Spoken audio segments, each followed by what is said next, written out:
UGC की guideline 13 जनवरी को आती है। उस समय देश का कोई भी नेता या उसके बाद भी अपने एक छोटे से कथन को भी हमारे सामने नहीं रखता कि वो उसके क्या विचार है। ये लड़ाई सभी सवर्णों ने मिल के लड़ी और सुप्रीम कोर्ट में जा करके ये छोटी सी एक जीत हासिल की कि इस काले कानून पर स्टे मिल जाता है।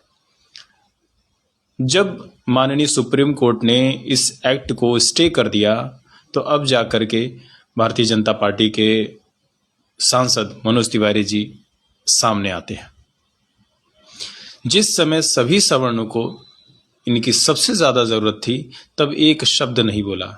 अब जब इस पर स्टे मिल गया तो क्या कहते हैं आप खुद सुनिए। मैं देश के लोगों को विश्वास दिलाता हूं कि आप नरेंद्र मोदी जी के नेतृत्व में जो विश्वास बनाए हुए हैं उस विश्वास को कोई भ्रम से हिलाता है तो हिलना मत मेरे भाई, क्योंकि मैं 12 साल के अनुभव से बोल सकता हूं कि नरेंद्र मोदी की नीति नियत इस देश के प्रत्येक व्यक्ति को समान रूप से आगे बढ़ाने की है, लेकिन साजिश करने वाले तो करेंगे। इसलिए आज मैंने मंच से भी कहा कि छोटे मोटे जो ब्रेकर्स आते हैं, तू डाल डाल तो हम पात पात, साजिश करने वाले लोग चैन से नहीं बैठे हैं। और मैं यूजीसी एक्ट में जो भी खामियां आई, मैं धन्यवाद करता हूं सुप्रीम कोर्ट का कि उन्होंने उसको रोका।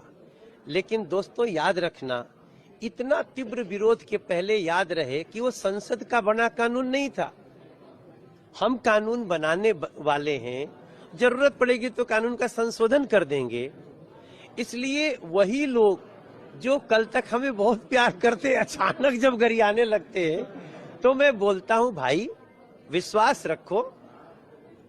आप जो सोच रहे हैं ना, देश वैसे ही सबका साथ सबका विकास विश्वास प्रयास के साथ चलेगा। और यूजीसी पे भी आपने देखा है, अगर त्रुटि हुई है तो हम उसको ठीक से सुधार करके।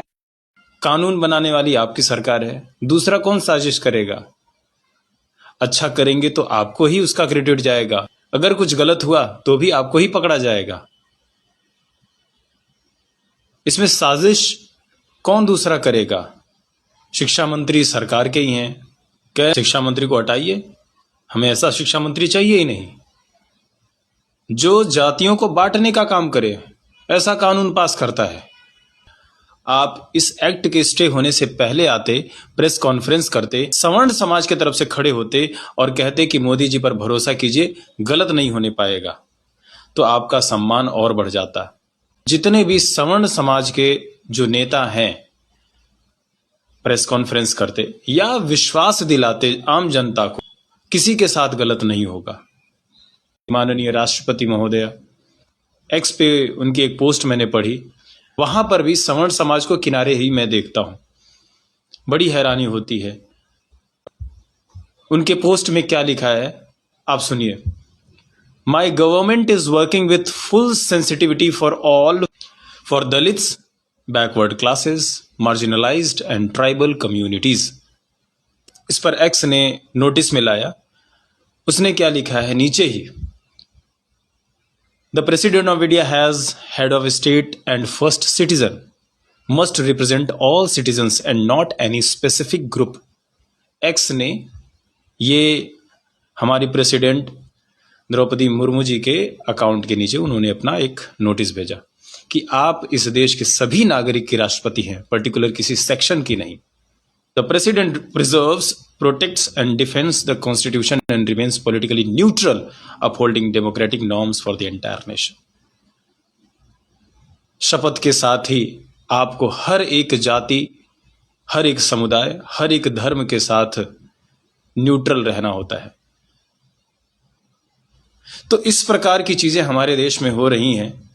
एक देश, एक शिक्षा पद्धति, one nation one education policy लागू किया जाए, उसमें कोई भेदभाव ना हो,